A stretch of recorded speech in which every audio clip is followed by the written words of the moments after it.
சொல்ல முடியாத வேதனை, தன்னுடைய கணவர்கிட்ட சொல்ல முடியாது, தன்னுடைய மனைவிட்ட சொல்ல முடியாது, தன்னுடைய பிள்ளைகள்கிட்ட கூட சொல்ல முடியாத வேதனை ஒவ்வொருவருக்கும் இருக்கிறது.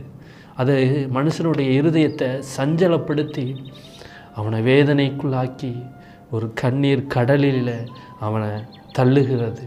அதிலிருந்து கரை சேர முடியாமல் எத்தனையோ பேர் தவறான முடிவுக்கும் தன்னுடைய வாழ்க்கையை முடித்து கொள்கிற அளவுக்கு தவறான பாதையை நோக்கி செல்கிறாங்க உலகத்தார். அந்த மாதிரி நம்ம ஒரு நாள் இருக்கக்கூடாது.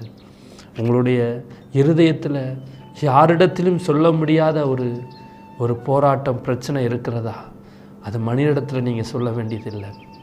அன்னாளை போல உங்களுடைய இருதயத்தை அவருடைய சந்நிதியில் போய் ஊற்றுங்க.